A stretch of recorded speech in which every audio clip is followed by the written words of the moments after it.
Antes de nada quería dar las gracias sobre todo al consejo de alumnos, porque son los que han conseguido que tengamos este ciclo de conferencias, de los cuales estoy disfrutando de todos, y en especial a Elena por permitir dejarme hacer algo que me encanta, primero que es hablar, y segundo, hablar de dos temas que me gustan mucho, que son las películas y los superhéroes. Y encima hacerlo en mi antigua facultad, pues ya es un lugar. Antes de nada quería responder una pregunta que posiblemente me hace una presentación, y es que hago yo hablando de los superhéroes en las películas en un ciclo de conferencias sobre la épica y el medievo. Y es que voy a tener una intención en toda la conferencia, que es, voy a querer demostrar que el héroe que encontramos en las películas de superhéroes va a ser el héroe más puro y más cercano al héroe de la épica que nos podamos encontrar en otras representaciones artísticas.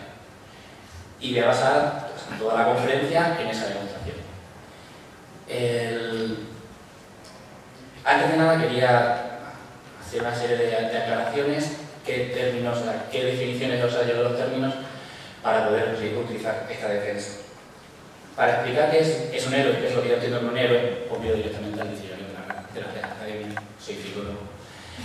Y bueno, si miramos las definiciones, nos veamos un poco la cuarta sección porque es muy demasiado genérica, podríamos fijarnos en que el héroe es alguien muy especial y sobre todo es alguien con unos atributos que le hacen digno de ser admirado. O sea, el héroe sería una persona, una figura ejemplar en la que todos querríamos fijarnos. Y aparte de la definición de héroe, me encontré con un artículo muy interesante de una profesora, María Teresa Ibáñez, que es el concepto de héroe en el desarrollo de la literatura española, que ella puntualizaba que la figura del héroe era proteica como el mito, o sea, que va cambiando y que se iba adaptando a la sociedad y a las necesidades espirituales de cada época. Es decir, que con la definición de antes y esto, por así decirlo, la sociedad va creando un héroe a su imagen y semejanza, o por lo menos a la imagen más perfecta que tiene sí mismo. Cada época, por así decirlo, va gestando un concepto de héroe que son modelos a seguir.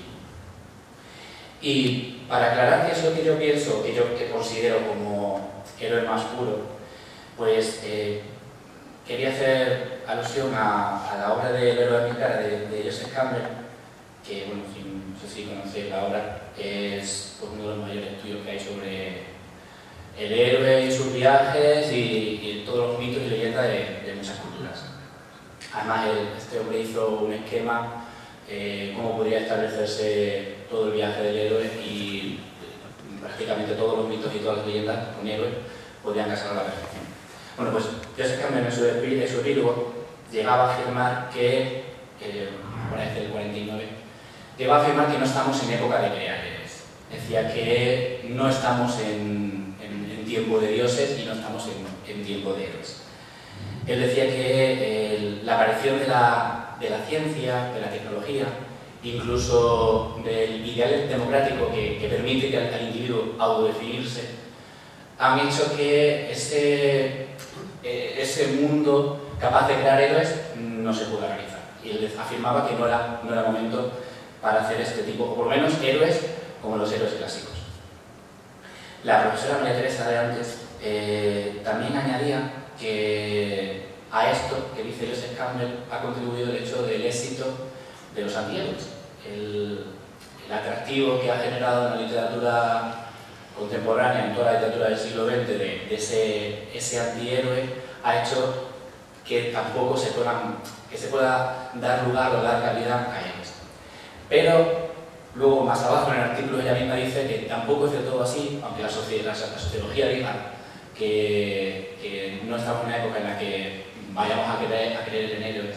Pero dice ella que la sociedad en sí los busca y sí los demanda. Y además pone como ejemplo que dice que solo hay que ser un vistazo a los tipos fantásticos del cómic, que pone como primer ejemplo, a los de cine infantil, a los de los dibujos animados, a los protagonistas de películas de lucha entre mundos e incluso a los de invasión extraterrestre. Y un poco estoy en parte con ella, porque algo de lo que voy a afirmar yo es que esos esos héroes épicos y esos héroes clásicos los podemos encontrar, y lo podemos encontrar en los superhéroes. Y sobre todo lo podemos encontrar en los superhéroes de película.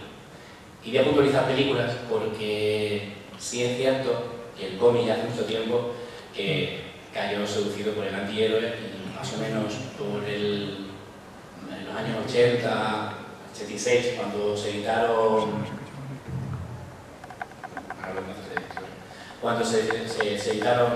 el regreso del Caballero Oscuro y Watchmen, ya los superhéroes que aparecen en los cómics ya tienen unos perfiles bastante más oscuros.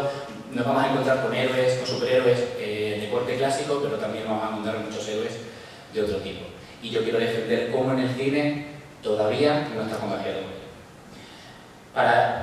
Quería definir también el concepto de antihéroe, porque es una palabra más que me vais a escuchar mucho, y es que me voy a remitir al diccionario, y lo importante es que el antihéroe es un personaje que desempeña las mismas funciones que un héroe, simplemente que tiene los rasgos y valores que no son propios de un héroe. Y normalmente son valores negativos o va carente de virtudes. Otro dato, otro elemento que quiero aclarar es que es un superhéroe. Porque, hay superhéroes, por así decirlo, que son muy claros. ¿Sabes? Cuando un superhéroe tiene superpoderes, claro, es superhéroe. No sé, da igual el origen, ¿sabes? Puede ser si es extraterrestre, si es porque son mutantes, porque un artefacto le da un poder, porque es un dios, porque están modificados voluntariamente o no, por una radiación. Estos, son fáciles, se puede identificar fácilmente como superhéroes. Pero ¿qué pasa con aquellos personajes que no tienen superpoderes y aparecen en los cómics y son llamados también como superhéroes? Pues realmente estos personajes también son superhéroes, porque aunque nos aseguran y nos juran y nos perjuran que no tienen superpoderes, todos ellos pueden, o por un lado, o tienen habilidades humanas en teoría, pero desarrolladas, ya sea porque se perdieron en una isla, ya sea porque fueron entrenadas por los rusos, tan desarrolladas que en los cómics o en las películas hacen proezas que realmente son superhumanas y por lo tanto son superhéroes.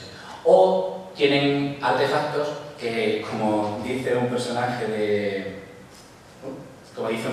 Picasso, tienen todas esas mierdas chulas, todas esas mierdas caras que no existen en la realidad.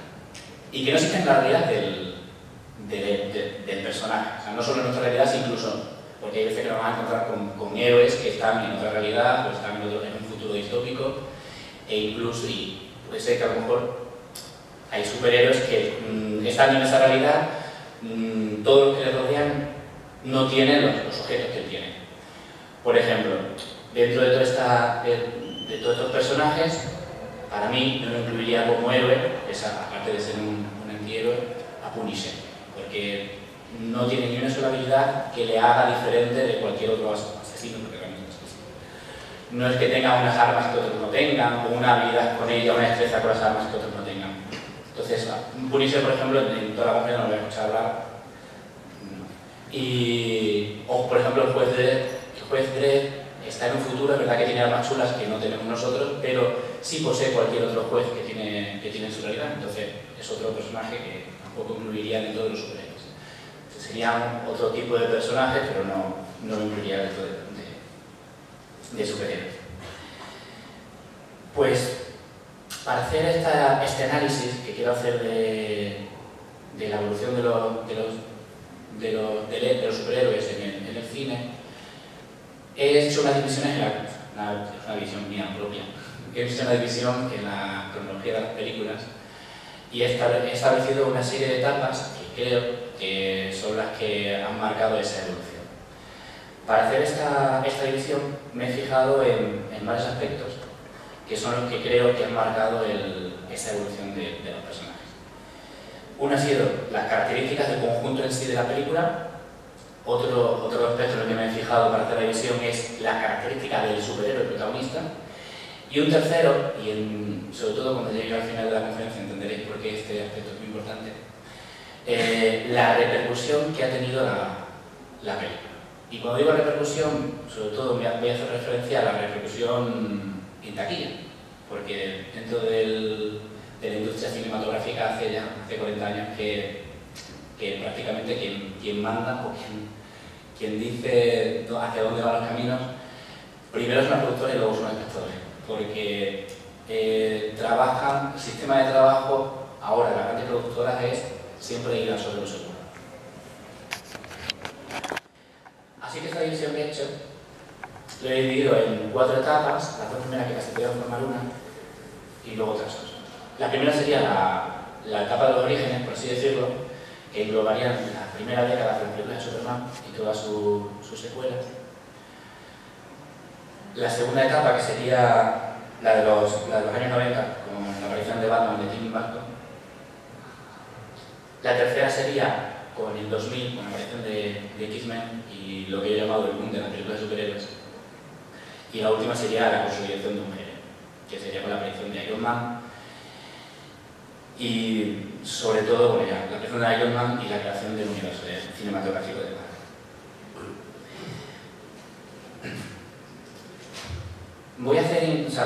Quiero señalar que de las películas que voy a hablar, sobre todo van a ser las películas que más repercusión han tenido. Es cierto que cuando ponga el listado de las películas va a haber algunas que ni siquiera mencioné. Simplemente quería que tuvieseis el espectro de todas las películas que se estaban dando en el momento. Y solo voy a hablar de aquellas que sí que han tenido una repercusión, y si acaso hablaré de las que han tenido una repercusión nula. O sea, aquellas películas que han sido completamente nefastas y que han sido no un éxito, o sea, no que sean desastres en taquilla, sino que no hayan tenido éxito, porque también influyen y han determinado cuál ha sido la evolución. Porque si es como decir, esto no lo volváis a hacer. Entonces, pues más o menos es lo que también ayuda a hacer esa evolución.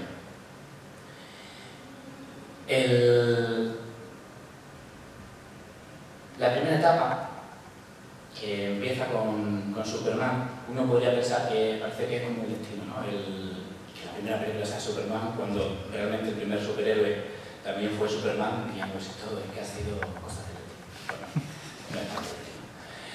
Como hablamos que es el asunto de productoras, lo normal es que el personaje más icónico y el más famoso fuese el primero en ser adaptado.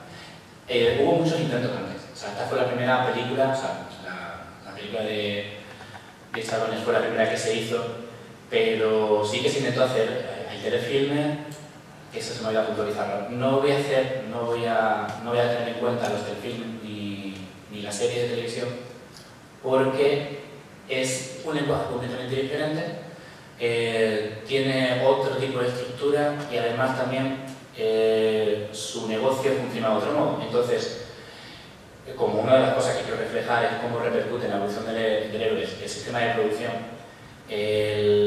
la serie va por otro lado y no repercute de ningún modo, y mucho menos los telefilmes. En toda esta década, que serán las películas de Superman, uno de los rasgos característicos que van a tener es el enorme distanciamiento que va a haber entre la realidad del espectador y la realidad de la película. Hay una distancia que es obvia porque hay un superhéroe y nosotros no tenemos. Pero bueno, aparte de esa, que es un pacto que aceptamos desde el principio, la propia película, bueno, casi todas las películas de Superman, quizás la primera menos, pero luego las otras ya lo van exagerando, van a tener como una autoconcepción de ser películas. Por varios aspectos y por varias razones, vamos a encontrarnos con muchísimas escenas que son completamente inverosímiles y que unas porque ya sea por los villanos completamente histriónicos, no sé si lo vemos aquí, como este de Pluto, que sí, muy bien lejano, pero el concepto de personaje es una patada al villano, pero bueno. Y es tan exagerado y tan absurdo. También es cierto que estamos ante una película, la primera película que está haciendo superhéroes y todavía ni se han sentado bases, ni sabe. Entonces se mezcla con otros géneros y por eso quizás este villano, a lo mejor contagiado por el tipo de películas de acción que se estaban haciendo a finales de los 70 y a principios de los 80, que iban cargadas también de mucho humor, Entonces este villano por narices tenía que tener ese humor que es completamente ridículo. Y si no por personajes ridículos como este, ridículos por las razones como interpretaciones completamente exageradas como este General Zod, que es malo, con cara de malo, haciendo de malo, con pose de malo, ropa de malo. Y colegas malos. Y que parece, no, además interpretaciones que parecen sacar del cine mudo, de miradas ahí como para matar. Y esto hace que uno, o sea, se vea la película como película. Y además es que la propia película es el concepto de película porque hay demasiado humor y demasiado humor absurdo en las películas, en una película de superhéroes. Y bueno, no te digo que las películas de superhéroes no tengan humor, no, hay muchas que tienen, pero es que el que hay en las películas de Superman es un humor muy concreto y muy absurdo. En Superman 2, por ejemplo, hay una... aparte de Superman 3, perdón. En Superman 3, por ejemplo, hay un personaje, no sé, no me acuerdo el nombre del actor. Richard Pryor. No me chilles que no te veo. Richard Pryor. ¿Cómo? Richard Pryor. Richard Pryor. Que además estaba haciendo una serie de películas todas de humor y tuvieron que meterse personas que era un informático que había conseguido lañar centavos a todos los miembros de LexCorp y se había forrado y Lex Luthor dice, ostras, pues este tío controla y lo quiere contratar para liar la cara. ¿No? Entreteniéndose con su informática, le da por manipular los semáforos y de repente, pues, en un cruce de los chungos que hay en Metrópolis, pues se le ocurre poner en verde el semáforo de peatones y los peatones empiezan a cruzar y 2 o 3 segundos después poner en verde el semáforo de los coches y los coches empiezan a pasar, empiezan a insultarse, a escupirse y todo. Y hay un momento en el que la cámara enfoca el semáforo de peatones, están parpadeando y hay un momento en el que el muñeco verde se sube a donde está el muñeco rojo y se empieza a pegar.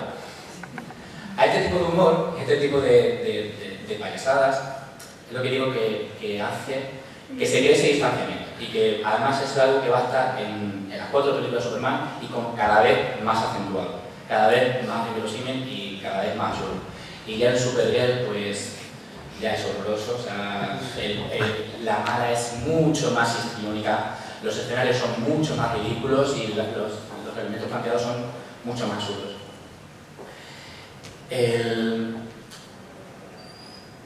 Esto en cuanto a lo que es la película, o sea, y lo que son las características de la película. Solo son estas 5 películas, no he incluido la de Punisher, aparte de no creer que son superiores, sino que además es que prácticamente la despojaron de todos los elementos de Marvel, eso no es película ni nada.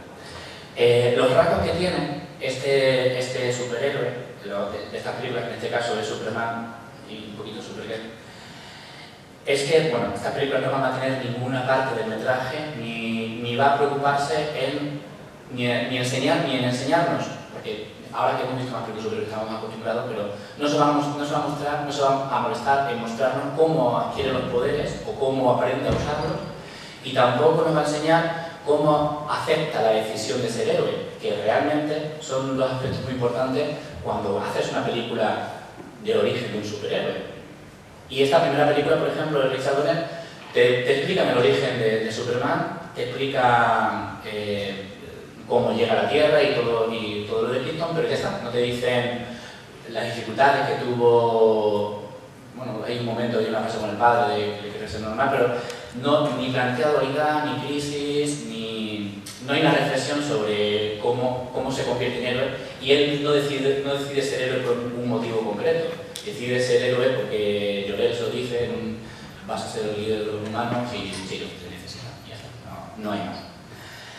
El personaje va a ser completamente perfecto en su moral, las decisiones que no va a tener dudas ni crisis, ni lo que hacer está bien o no. Si acaso, sí que es cierto que como estamos en los orígenes y todavía las películas no están configuradas, muchas veces las acciones que va a tener Superman van supeditadas a la resolución de la acción, no a que se haga una reflexión si esta acción es propia de un héroe, ¿no? Porque hay una escena de la segunda película cuando él no tiene los poderes, que va a un restaurante y un bravucón de turno pues le da 2 hostias y claro, como no tiene los poderes, se la da bien. Al final de la película, cuando Superman vuelve a tener los poderes, se va a la misma cafetería, se encuentra con el pavo y vestido de Clark Kent. y le da una semana más. Y claro, esto es arrogancia, un defecto que Superman no tiene. Y Superman, siendo además uno de los superhéroes más perfectos y puros que hay, por lo menos en cuanto a moral, no debería tener. Y la película no lo plantea como queriendo hacer un guiño, algo diferente, o es que quería mostrar un Superman. No, simplemente era porque él venía bien a acción. Y de hecho, en esta etapa nos vamos a encontrar con resoluciones como esa, y en la siguiente, con Batman, mucho más. Hay incluso la decisión de Superman de quitarse los poderes porque quiera Lois Lane, es incluso en una película actual generaría una trama de introspección, de estoy siendo egoísta, le estoy quitando al mundo al superhéroe que puede defenderlo simplemente por un interés mío propio. Podría desencadenar una línea argumental, pero aquí no, porque todavía son películas de entretenimiento y el héroe no ha cuajado como veremos que cuajará dentro de 20 años después de esta película. Pues a finales de los 80, después del fracaso de Superman 4, que fue horroroso y no superó, pues empezó a ver sobre el gustan. Pero bueno, afortunadamente vino Tim Burton y con su particular modo de ver el mundo planteó su Batman. Y fue un exitazo.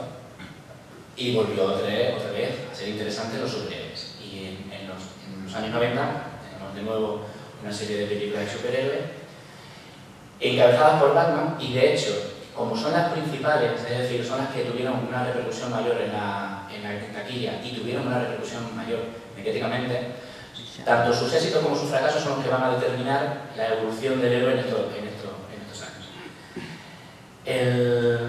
En esta década, nuevamente, las películas de superhéroes se va a volver a caracterizar por ese distanciamiento entre la realidad del superhéroe y la realidad del espectador. En un principio, eso va a ser por razones distintas, por ejemplo, con las de Tim Burton, las dos primeras de Tim Burton, Batman y Batman Vuelve, a las de Schumacher, que son las dos últimas. Por un lado, Tim Burton va a ser, a través de la puesta en escena y su particular modo de ver los escenarios y el mundo, esa Gotham, que tiene que ser gótica, porque ahí el nombre, pero Burton le da un aire mucho más oscuro. Ese uso de maquetas tan marcado va a hacer que sea tan ficticia esa ciudad, que de hecho, como hablando como lo dijo Verdi, es casi sería complicado ponerle una fecha a esa ciudad. O sea, podría decir que son los 80 porque van con ropa de los 80, pero la tecnología que usan parece sacada de los 60 y hay localizaciones que parecen de los 50. Esa temporalidad de la ciudad también hace que exista ese distanciamiento. Y bueno, y luego están estas son las dos películas de Tim Burton, luego están los villanos, que también son bastante irónicos. No es que este Joker tiene su interés. El planteamiento de Jack Nicholson y de Tim Burton de este Joker es muy interesante. Va a la relación con la película, es ese personaje tan macabro, pero no deja de estar marcando esa distancia, tanto su concepto, todo lo que hace, sus acciones. Es cierto que esta película también tiene humor, pero no tiene nada que ver con el humor que veíamos en Superman. Este humor lo tiene está sobre todo en Joker, y es un humor muy macabro, muy retorcido, y es que casa la perfección con él. Entonces, esta vez no va a haber distanciamiento por el humor, pero sí va a haber distanciamiento por el propio villano y la concepción de la ciudad. En cambio, bueno, y el pingüino, que también esta quizás es la foto más decente porque casi siempre está en pañales y es más esperpéntico todavía. George Schumacher no solo va a ir un paso más en cuanto al distanciamiento con la ciudad, porque encima, casualmente, y no sé bajo qué razón, pero decidió homenajear la serie de televisión en la inspiración de la ciudad. Algo raro, porque encima la serie, ya la serie se reía de si la conocéis, ¿no? Se ve pim, pam. Ya se reía un poco de Batman, pues imagino. Ya no solo por el distanciamiento que va a generar la ciudad, sino también por los villanos, que van a ser más histriónicos todavía, más exagerados y más inverosímiles. O sea, Dos Caras es tan dual, tan exageradamente dual, que tiene la casa dividida en dos colores, la mesa está dividida, está partida, tiene dos cenas, tiene dos novias, es por demás. O, bueno, los de Batman and Robin ya, como Travelo Poison Ivy está genial, pero como villana es también muy excesiva ella. Y Mr. Frío, pues no se lo cree bien. Son muy exagerados. Entonces, se mantiene ese distanciamiento. Además, hay situaciones como esta, no sé si la recordáis, de Batman Forever, que es un momento en el que se encuentra Robin con unos pandilleros que le quieren pegar, se meten en un callejón y sin saber por qué, los pandilleros llevan pintura fosforescente y hay luces fosforescentes que hacen que se vea. Y esa escena es fosforescente toda hecha. No he querido poner el combate de patinaje sobre hielo que tienen en Batman and Robin, porque, bueno, pues todas estas, todos estos planteamientos hacen y marcan ese distanciamiento que hay entre la película y el espectador, y que es más una característica que ha tenido durante 20 años las películas de superhéroes. No sé si está menos conocida, Pesado. Es muy parecida en cuanto al Batman de Tim Burton, en cuanto a la puesta en escena, a lo que es la caracterización de la ciudad y a crear ese lugar que parece como de cuento. Entonces, sigo jugando con ese distanciamiento. Otras películas ese distanciamiento provocado con las películas de George Schumacher, las de afortunadamente no puse el póster, pero bueno, de George Schumacher, ese distanciamiento erróneamente, porque muchas de las situaciones el humor que tiene es un humor muy pueril, y es que creerá que estas películas van dedicadas para niños, y quizás ahí está un poco lejos, o que van dedicadas solo para niños. Spawn, que es casi del 97 creo, es casi de finales, le pasa algo parecido, porque aparte de que los villanos son exagerados, este se llamaba Andrew C., ¿no? Que era el padre de Charlie C., ¿no? Sí. Es un villano exageradamente villano, y la mala ya te cuento con la carne de matan todo el rato. Y este payaso, es cierto que en el cómic puede generar unas situaciones muy macabras y muy chocantes, el humor ácido que tiene él, a veces escatológico, con todo lo duro que hay en el cómic. Pero es que en el cine, que es un lenguaje diferente, los comentarios que él hace quedan ridículos y las escenas pierden peso por ese chascarrillo patético y le queda fatal. Están muy bien caracterizados. Pensad que el dibujo del cómic es clavado a este payaso, pero visto en el cómic y el cine son dos lenguajes muy diferentes, y lo que funciona en el cómic no es lo que funciona en el cine. Y este es uno de los ejemplos. Otro de los problemas y que crea ese distanciamiento, por lo menos en esta película, es los efectos especiales. Si tienes que gastar, no sé, hay como una escena de unos 10 minutos y luego casi al final hay otra escena de unos 5 minutos, donde tiene que viajar al inframundo. Si no tienes presupuesto para hacer un efecto especial donde el inframundo parezca real, no me metas en un videojuego horroroso, en una calidad horrenda, porque es que además con dos escenas que son importantes para la trama y que pues, no te la crees, es que de repente te has sacado de la película. O sea, ahora mismo estás pensando en estoy viendo el píxel de la gata.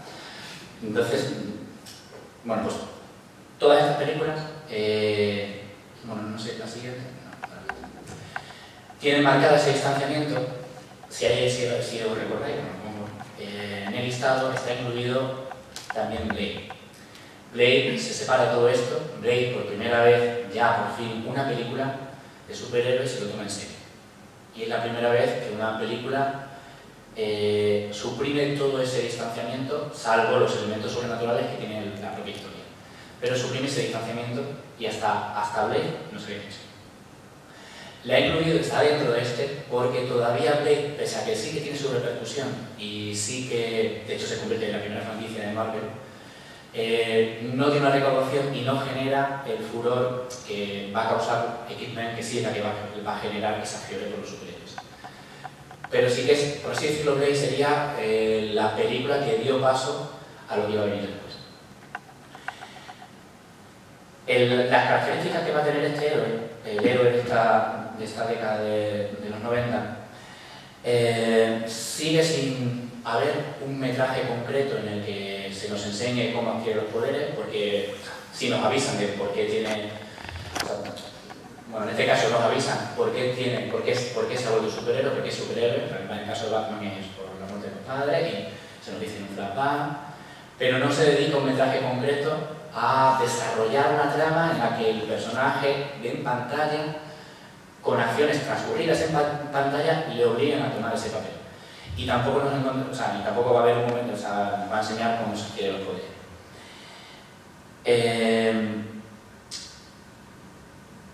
Bueno, incluso en Blade, que ya he dicho que es la más seria, tampoco se dedica a eso, y de hecho es un personaje, Abraham, el que le cuenta a la chica de turno, porque se dedica a cazar papel. La moral de este héroe va a ser un tanto dudosa, pero no va a ser dudosa como para cuestionarla y decir, oye, que has dicho que los héroes los superhéroes de las películas son los más puros, sí, y lo siguen siendo pese a esta moral dudosa y que no digo por qué. Igual que en Superman, no están todavía perfilados cuáles son las características del superhéroe, y de hecho las propias películas se contradicen en cuál es la moral que debe seguir el superhéroe. En el primer Batman, Batman mata al Joker, algo que no debería hacer un superhéroe, o por lo menos un héroe honorable y bueno, en teoría que pretende llevar justicia. Si la justicia a la que él representa no cree en la pena de muerte, no debería matarlo. Pero es contradictorio a lo que hace, por ejemplo, con los secuaces del Joker, los masillas del Joker. Eso sí lo salva.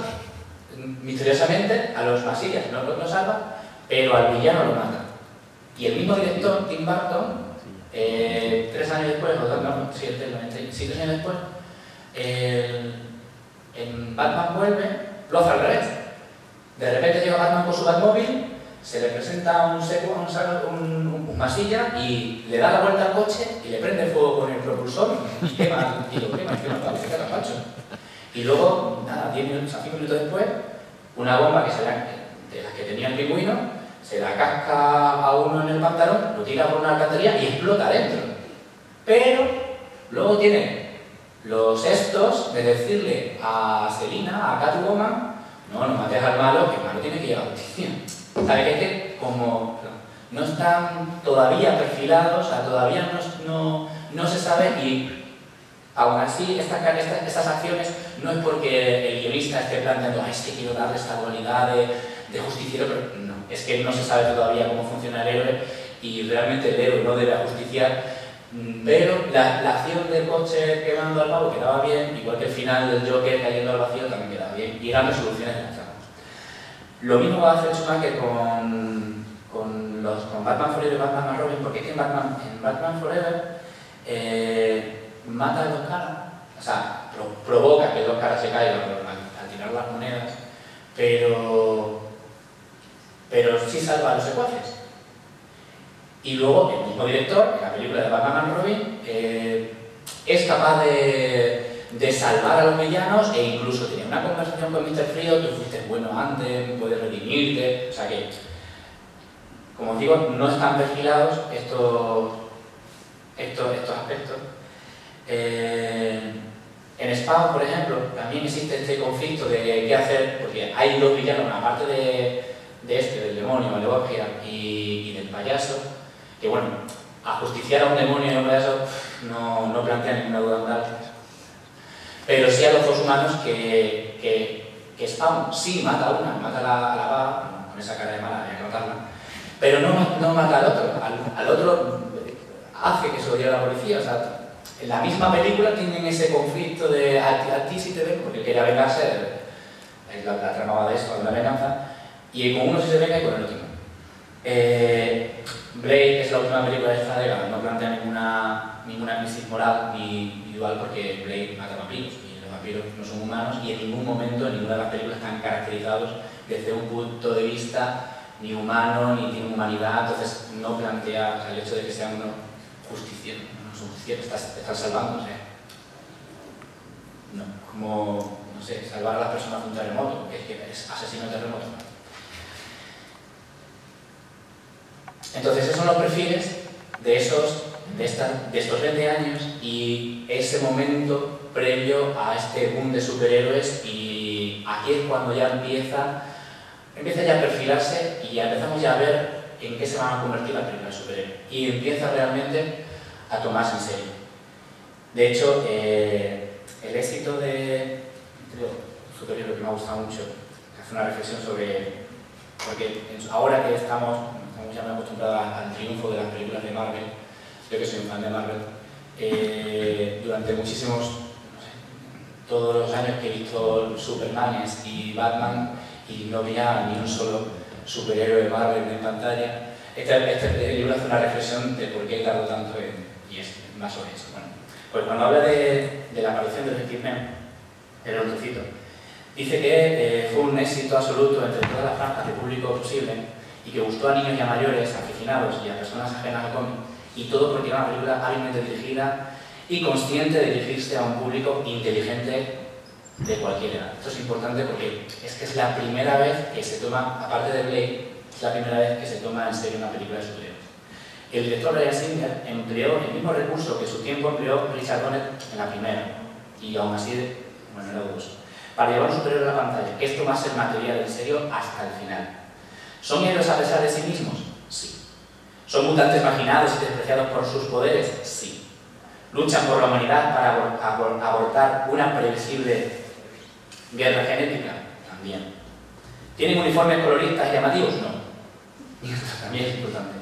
No, porque es lo único que habría desentonado en el universo de verosimilitud creado en la película. Porque es un recurso gráfico que funciona sobre el papel y no en la pantalla grande.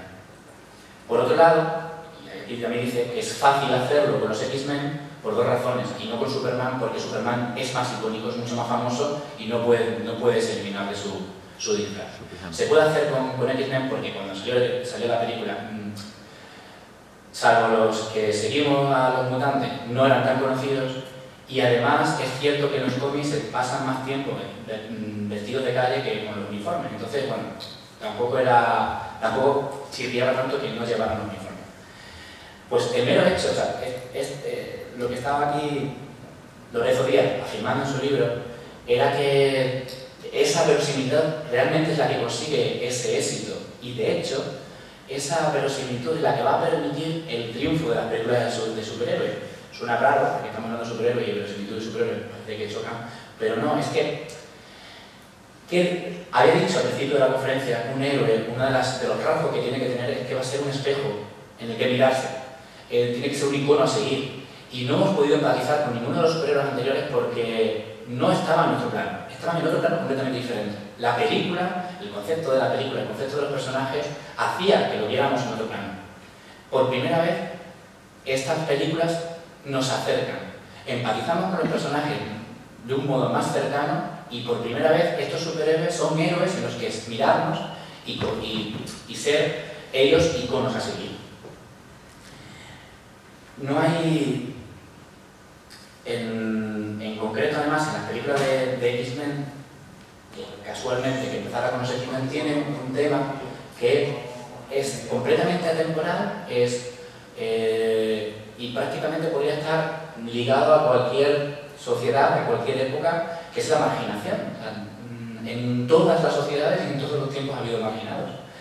Entonces, además, usando un tema que no va a ser fácil empatizar. 2 años después de X-Men se estrena Spider-Man, y ya pues ya es el bombazo, ya es para Marvel, ya empieza a ver Marvel lo que va a hacer después. Y es que con Spider-Man, que además fue un taquillazo, el personaje es quizás uno de los superhéroes por lo que es más fácil empatizar. Peter Parker es uno de los personajes más patosos, es más cotidiano, más vecino al lado que puede haber en los cómics. Entonces, esta película, si estamos viendo que ese acercamiento es el que ha conseguido, bueno, hay razones, son más, pero vamos a ver qué es lo que está consiguiendo que aceptemos y disfrutemos de esta película con Spider-Man, que era obvio que tenía que pasar. Además, Spider-Man tiene la proeza de dedicar por primera vez metraje concreto a la explicación y al uso de los poderes del superhéroe, y metraje para enseñarnos por qué decide. O sea, nosotros, junto con el héroe, vemos cómo decide ser superhéroe. O sea, junto con el protagonista, decide ser superhéroe. ¿Cuáles son los motivos? Se nos muestra en pantalla en el tiempo en el que estamos viendo la película. Y es la primera vez que se lo hace. Está la primera vez y funciona tan bien que a partir de ahora lo vamos a ver en muchísimas películas. Lo vamos a ver desde creaciones de grupo como Los Cuatro Fantásticos, que también tienen la misma formación, en Hulk, Catwoman, en Motorista Fantasma, en Iron Man, en Thor, en Capitán América. Esa estructura donde hay un metraje inicial específico para explicarnos, con mejor o peor resultado, va a estar en prácticamente ahora muchas de las películas que vamos a ver posteriormente. Es cierto que, hablando de lo que es, he estado hablando antes del distanciamiento, alguien podría decirme, ¿verdad, Rocío?, que el Duende Verde tiene una caracterización demasiado exagerada. Pero bueno, sí es cierto, pero no llega a separarnos nunca. O sea, incluso teniendo ese disfraz de Power Ranger, no nos llega a separar tanto, y sigo defendiendo, y defenderé siempre, Rocío, y sigo defendiendo que iba a desentonar, iba a haber el mismo distanciamiento con un traje de Power Ranger que con uno de Halloween. Es que el distanciamiento, ese villano, ese supervillano en concreto, iba a distanciar igual. Pero la ejecución de la película y cómo está realizada esa película es lo que... El poner en primera persona la cámara cuando está lanzando las redes por primera vez y nosotros sentir el vértigo que me parece una de las grandes fuerzas que tiene esa película. En esta etapa también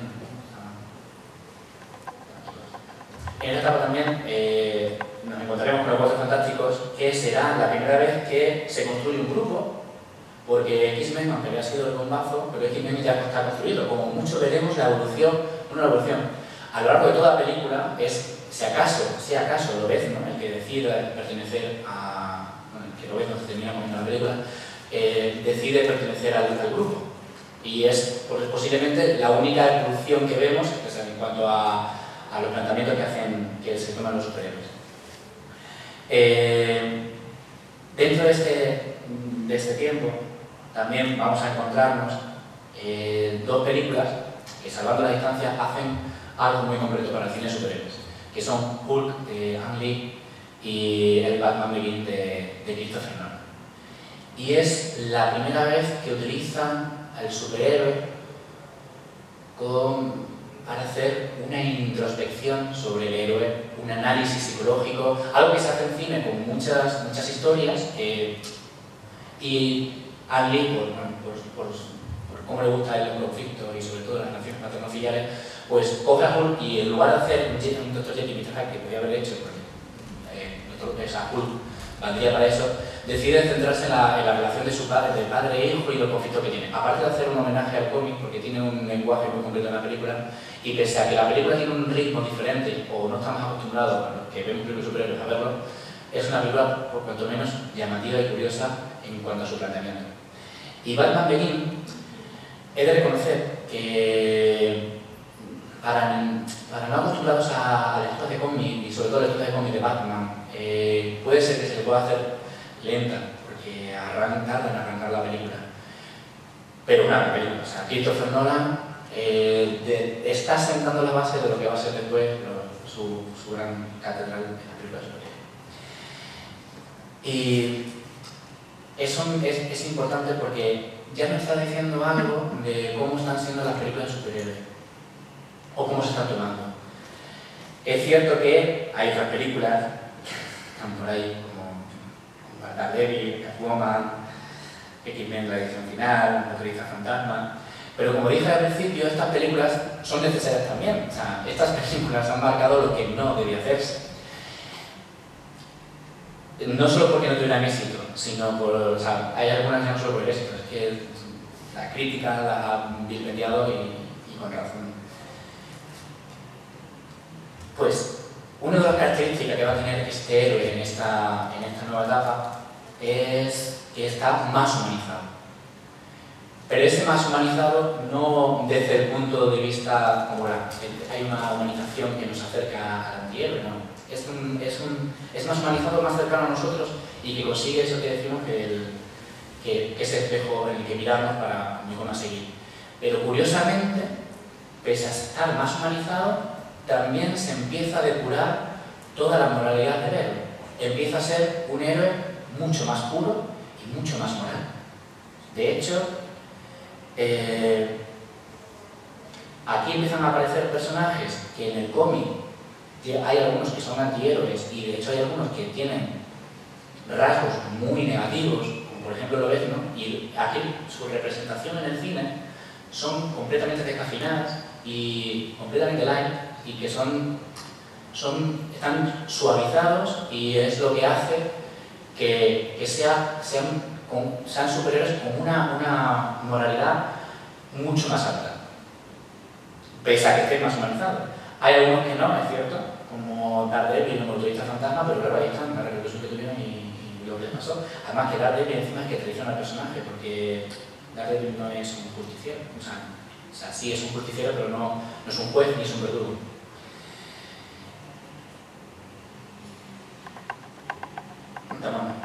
No soy yo poniendo las películas. Y la siguiente etapa, que es la que ya aborda es la consolidación del género, es la aparición de Iron Man. Aunque sea el estreno de Iron Man es en el 2008, pero esta es la materialización de esta consolidación del género, pero el proyecto ya estaba 3 años antes, en 2005, cuando Marvel anunció que se iba a hacer productora de su propia película y que iba a construir el universo cinematográfico de Marvel. Es cierto que si no llega a tener éxito, eso hubiese sido peor y no hubiésemos tenido nada. Pero bueno, como si lo tuvo, realmente esa afirmación ya es la que ha propiciado todo lo que se va a generar y bueno, y ya sabemos que ya hay un proyecto casi de 10 años o hasta 2020, ¿no? Hasta 10 años, ¿no? Sí, de películas de superhéroes y ya hay un catálogo y estamos todos con el hype en alto.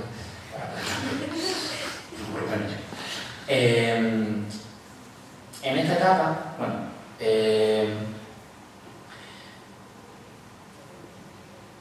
aparte de que lo hace Marvel, y como tiene éxito, pues DC también lo ha anunciado, o sea que para que veamos que todo esto es importante. Bueno, pues hay dos razones por las que esta es la gran etapa y la consolidación del género. Y no es, bueno, por un lado es Iron Man y su éxito en taquilla y por otro es El Caballero Oscuro de Christopher Nolan. Son dos triunfos por dos razones diferentes. El Caballero Oscuro también fue un éxito en taquilla, pero es que tiene otro triunfo. Iron Man consigue darle al público lo que quiere. Curiosamente está construida, tiene como media película entera formando al personaje. O sea, tiene igual que en Spider-Man, el metraje dedicado a cómo consigue los poderes, en este caso es cómo se hace con la armadura, y qué le lleva, qué le motiva a ser superhéroe. Y es casi media película entera, y aún así se lo pasa una teta desde que empieza hasta que acaba, incluso con ese inicio tan largo. Lo curioso es que, y lo acertado, y lo que encima va a tener repercusiones posteriores, es la asimilación de Robert Downey Jr. como personaje de Tony Stark. Tony Stark no es para nada como está en las películas, por lo menos en los cómics. De hecho, un personaje mucho más duro, un personaje mucho más reflexivo, y de hecho incluso en determinadas sagas no llega a ser el héroe clásico, porque llega a tener acciones maquiavélicas y donde los medios llevados para el fin son bastante horrorosos. Y él tiene su crisis, pero no, aquí Robert Downey Jr. nos brinda un personaje muy divertido. Empieza teniendo rasgos negativos, pero los depura todos. O sea, al final de la película se queda con Peter, ya no es mujeriego. Bueno, si acaso sigue siendo arrogante, pero bueno, eso es que le queda genial. Y es lo único rasgo negativo que le podemos... Pero sí que tiene una evolución. Y vemos además que se incluye el humor nuevamente, que había sido un poco desterrado de las películas de superhéroes. Guiños había lo mismo pasando por detectores metales y cosas así, o sea, humor siempre ha habido. Pero la cantidad de humor o los chascarrillos que tiene Tony Stark, pero bueno, ya es más fino, es más cuidado y además ya pensado y bien meditado con el personaje. En Marvel, con este triunfazo de Iron Man, va a seguir lanzando películas, además porque ya ha avisado que va a crear este universo, y todas van a tener en común esa espectacularidad que van a tener todas las películas. Ya van a dedicar mucho presupuesto, como lo van a poder recaudar, van a poder seguir haciéndolo, pero van a tener un planteamiento bastante más respetando más los personajes. El otro triunfo que decía era el triunfo del Caballero Oscuro de Christopher Nolan, y es que por primera vez una película de superhéroes llega a la magnitud o a esa... O sea, ¿cómo decirlo? La película del Caballero Oscuro no es una película de superhéroes, no es solo una película de superhéroes. El hecho de que tenga un personaje, que haya un superhéroe, es una carcasa, una excusa para narrarte temas y para contarte dualidades que podría contar cualquier película. Y eso hasta ahora no se había hecho o no se había planteado, o la necesidad del papel de superhéroe era necesario para lo que se quería contar. Y esta película va mucho más allá. Aparte de que tiene un ritmo impecable, ya el guión es mucho más sólido, las interpretaciones son increíbles, una puesta en escena, bueno, las acciones son... Esta película ya no solo consigue un triunfo en taquilla, sino consigue un triunfo de crítica y casi prácticamente se rinde a los pies de Christopher Nolan y es, por así decirlo, la dignificación de este género que hasta ahora solo era espectáculo y diversión y para frikis. Es verdad que parte de este triunfo, esa dignificación, también lo hace el hecho de que esté Heath Ledger haciendo de Joker. Su planteamiento, aunque difiere un poco del Joker, de muchos de los Jokers que salen en los cómics, el papel que hace y la creación, la construcción que hace es tan magistral que consigue que por primera vez haya actores que estén demandando hacer películas de superhéroes, pero no porque su manager le esté diciendo, oye, que esto da mucho dinero, no, sino porque de repente ven que se puede hacer algo como lo que hace Heath Ledger. Bueno, pues este gran triunfo de las películas de Marvel pues lleva su apoteosis en Los Vengadores, y es que no hay nada mejor que poner detrás de la cámara a alguien que encima conoce los dos lenguajes. Joss Whedon, siendo guionista de X-Men, pues conociendo el lenguaje cinematográfico, conociendo lo que quiere el gran público, porque también había sido guionista de series, aunque en teoría, o sea, aunque no había hecho una película a la gran pantalla de esta magnitud,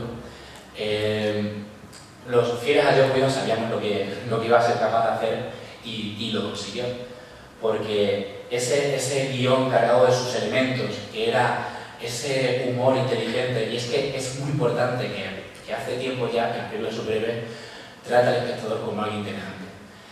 No ha olvidado, y esto también es importante, el público niño, es decir, y es importante a la hora de caracterizar de superhéroes. Uno de los problemas que tenía y por qué eran tan ridículas las películas iniciales es porque se creía o se pretendía o se pensaba que las películas eran sobre todo para el o juvenil, infantil. Y ahora por fin ya se sabe y se ve que no es todo así.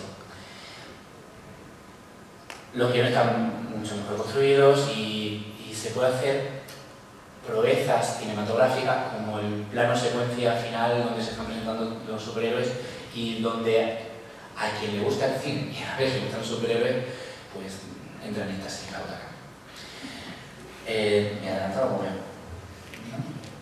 Pues no me he adelantado muy bien. Es que no tengo. Vale, pues en este...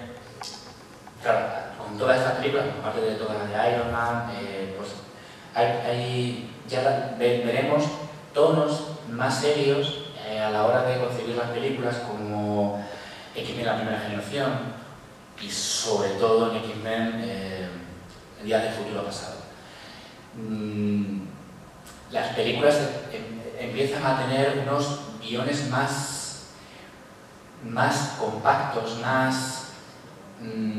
ya no solo están hablando de superhéroes, están hablando de mucho más, son muchos temas los que nos están contando, como cuando vamos a ver cualquier película. Ya no solo nos están divirtiendo, como una película de superhéroes, entretenimiento vas a tener y espectacular vas a tener muchas, sino que además en muchas de estas películas hay otro tipo de reflexión. Este tipo de líneas se ve y van cambiando y, por ejemplo, el Hombre de Acero vio qué es lo que estaba pidiendo el público y que Marvel ya llevaba como 10 años haciéndolo y por fin lo pintó. No era que necesitáramos que fuese solamente serio, que tiene que ser divertida la película. El Superman Return, que no lo he dejado atrás, el Superman Return que estaba en la etapa anterior fue otro fracaso y no porque no tuviese verosimilitud, ya no es verdad que no estaba esa barrera que seguían RQR, Daredevil, Catwoman y Bazofia esa. No. El Superman Return no tenía no toma en serio, pero era muy aburrida esa película. Es tremendamente aburrida, no es entretenida, tiene escenas de acción que no están mal, pero no nos viene a contar nada nuevo, no nos llama la atención. Y con el Hombre de Acero por fin entienden qué es lo que queremos y nos da en los públicos lo que queremos. Si vamos a ver películas de superhéroes, queremos espectacularidad y queremos sorprendernos. Y yo que, por ejemplo, siempre he pensado que Superman es un personaje bastante plano, porque siempre es excesivamente bueno, es que es tan bueno y tan perfecto, que hasta sus padres humanos son perfectos. Está bien que a lo mejor sus padres biológicos sí, no vienen de otro planeta, podemos tener el pensamiento que es una sociedad más evolucionada y su moralidad y su concepto está por encima de nosotros. Vale, por ahí puedo pasar, pero dos viejales de Kansas... porque sí, o sea, ello es perfecto porque sí. Y por primera vez en El Hombre de Acero no se hace así. Por primera vez Jonathan Kent le dice a Clark que no quiere que muestre sus poderes porque no, prefiere que... Además lo dice, pero es que podíamos haber muerto los niños cuando salvó el Auribur, ya, pero no me importan esas vidas, yo no quiero que te separen de mí. Eso es un padre, ese padre egoísta, ese padre humano, es lo que hace que El Hombre de Acero, ese acercamiento que ya llevaba Marvel haciéndolo, por fin consiga hacer. Y es lo que es lo que me atrayó de Superman y lo que consiguió que esta película me atrajera. Y esa humanización del superhéroe, además lo veremos, no sé, no quiero spoilear, pero lo veremos incluso en la escena final que tiene con el General Zod, que eso es quizás no ya solo porque lo humanizara teniendo esa acción que tiene, que no lo quiero decir por si alguien no lo ha visto, sino porque es una sorpresa. O sea, también queremos sorprendernos, es algo que no vas a esperar de Superman y la boca abierta en la butaca pues hace mucho. Y en cuanto a espectacularidad, por ejemplo, el Capitán América, bueno, tuvo su éxito y tal, pero el Soldado de Invierno tuvo muchísimo más éxito. ¿Por qué? Porque vemos al Capitán América, por fin haciendo de Capitán América, el escudo volando. Que sí, que rompiendo la lógica de dónde tiene que rebotar el escudo. Sí, pero es que sí, que ya lo vimos en el cómic y aceptamos eso. O sea, el escudo tiene que rebotar todas las veces que quiera el Capitán América porque tiene ese control absoluto de controlar el escudo. Y además, por fin lo vamos a ver comportarse como un estratega. Por fin vamos a ver esas películas que estamos esperando ver. Y por último, pues, los Guardianes de la Galaxia, que este ya sí que da un paso más allá, porque va a ser capaz de, cuando hemos visto que el humor que había sido incluido en Iron Man y incluso los Vengadores, con el humor inteligente, yo cuido, este va más allá, porque este humor es mucho más macarro, es mucho más payaso. Y esto es la primera vez que volvemos a tener un humor que se podría decir que es tan payaso como aquel humor que se pretendía en los 80 y los 90. Pero no, este es mucho más inteligente, porque no nos toma por estúpido.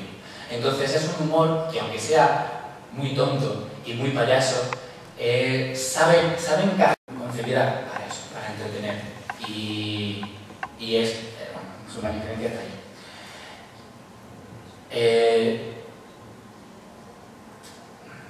Los rasgos que tiene el héroe en esta me estoy diciendo un poquillo, en esta última etapa veremos que, quitando a lo mejor la arrogancia que pueda tener Iron Man, que ya vemos que le funcionó y no se la va a poder quitar, pero el héroe va a estar completamente depurado y va a ir otra vez, una vez más, a ser más puro todavía e incluso a modificar superhéroes que en el cómic todavía tienen algunos rasgos y a suprimirlo. Estoy hablando sobre todo de Thor, que Thor en los cómics sigue siendo arrogante, sigue siendo irascible.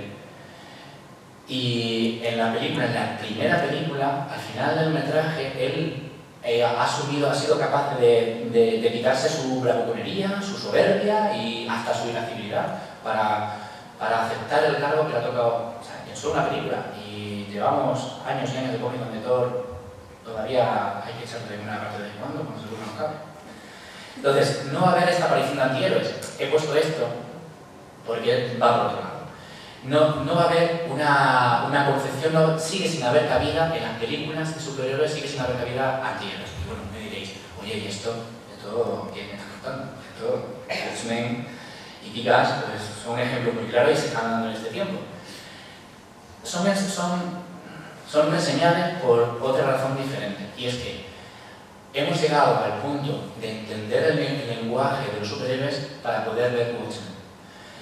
No tiene repercusión, sí es verdad que hay antihéroes en Watchmen, pero no contagian las películas superhéroes. Está en esa película, pero no tiene una repercusión. Watchmen en el 86 provocó, junto con el regreso del Caballero Oscuro, que los superhéroes de cómic cambiaran, que aparecieran personajes oscuros o que los que ya estaban se oscurecieran. Watchmen no ha hecho eso en la película de superhéroes. Es una adaptación increíble de ese cómic, pero no ha hecho que los héroes y los superhéroes cambien en sus matices y en sus creaciones. Quizás es cierto que lo tiene también, pero aún así, igualmente, aunque es muy sangrienta la película, está dulcificada. O sea, que para que veáis hasta qué punto en el lenguaje cinematográfico los superhéroes se disfrazan más todavía y no muestran todas las garras que tienen en el cómic. Y bueno, como diré al final, sobre todo va unido a la industria cinematográfica. De hecho, Kick-Ass al final consigue la chica cuando uno de los rasgos característicos, de las coñas más divertidas que tiene el cómic, al final la chica manda a tomar por culo. Y bueno, eso lo consigue, y además que es una parte importante de la película. El héroe, como dice, no va a tener cabida ese antihéroe, aunque sí están en las dos películas. Pero sí va a estar caracterizado y va a empezar a contagiar, y creo que va a contagiarlo más porque Iron Man lo ha hecho, y la existencia de Star-Lord, de los Guardianes de la Galaxia, quizás no se hubiese concebido, no se hubiese aceptado sin el macarrillo de Tony Stark. Y es que este va un poco más allá. Y este en concreto, para mí, es un homenaje, aparte de un homenaje a las películas de aventura de los 80, y además que es intencionado el homenaje porque tiene muchas referencias a Indiana Jones y a Star Wars, y sobre todo en la caracterización del superhéroe. Y casualmente Rolo, fíjate, esto me ayuda a traer que este personaje viene a hablarnos de ese héroe nuevo que crearon George Lucas y Steven Spielberg a finales de los 70 y los 80 para el cine de aventura. Y como homenaje, este nos lo vuelvo a traer, porque estamos en las películas de superhéroes, nos ha devuelto, se ha reconstruido y ha creado un héroe muy clásico. Y este macarrilla viene a menear un poco el héroe tan clásico que estamos viendo en pantalla. Pero para que veáis que se ha dulcificado, que hasta una villana como mística en X-Men primera generación y en X-Men Días del Futuro Pasado, con simplemente rozar el estar con los superhéroes, no tiene nada, ni un solo rasgo de negativo, difícil, o sea, hasta sus crisis son buenas, o sea, y estamos hablando de una villana. Pues, ¿cuál es la conclusión? Me he pasado un poquito. ¿Cuál es la conclusión que yo creía? O sea, todo este planteamiento que quería dar era para defender que la industria, o sea, que el superhéroe, las películas de superhéroe, es el héroe mantiene ese héroe de la épica, puro, moral, o por lo menos que si empieza chungo como Iron Man, luego se redime, o si empieza bravucón, belicoso como Thor, luego consigue aceptar cuál es su destino, prácticamente como tiene casi el viaje del héroe. Es cierto, y digo que es el cine de superhéroes es prácticamente ahora mismo, para mí, el máximo exponente de este tipo de héroe. Y algunos, sobre todo en estas conferencias, diréis que bueno, la literatura fantástica también lo hace, ¿no? Y que ya lo revisé, la literatura fantástica revitalizó este héroe hace ya tiempo. Sí, queridos míos, pero también ha sucumbido al antihéroe. La literatura fantástica hace tiempo ya está en las garras del antihéroe, y hay muchos antihéroes en los éxitos de la literatura fantástica, y solo tenemos que echar un ojo a Canción de Hielo y Fuego y el destino que tienen los héroes clásicos para Martin. Y diréis, o bueno, podréis pensar que estoy diciendo, qué bonito y qué épico. Pero tenemos a Patrick Rufus defendiendo el superhéroe en las películas de superhéroes, como porque es tan épico que somos nosotros los únicos héroes verdaderos. Bueno, no es tan bonito. La razón por la que esto es así no es porque sea así de bonito y porque los guionistas quieran defender o ellos quieran justificar, traer de nuevo un héroe épico. No. La razón por la que existe es por la propia industria del cine. Como dije al principio, la industria cinematográfica prácticamente funciona con los presupuestos como por adelantado. O sea, no van a invertir en nada que no tenga un éxito seguro. Saben el público a que está decidido, es verdad que podemos encontrar sorpresas, pero tras esa sorpresa luego ya vendrá la industria del cine a poner la semillita para conseguir más. Pero de entrada apostar, solo se apuesta por lo seguro. ¿Y qué es lo seguro? En una empresa, en una industria cinematográfica americana, no jugar con la moral y no jugar con la doble moral, porque ellos no lo conciben como tal, y esa industria no es capaz de jugar con sus papeles, algo que el cómic lo permite, pero el cine, no sé si con la asistencia de Star Wars podría desencadenarlo, aunque bueno, también tengo que confesar que os he mentido un poco, porque sí hay un héroe que lo hace. Es sutil, aunque por un americano no sería tanto, es sutil, pero de todo lo que he puesto, sí hay un personaje en una película concreta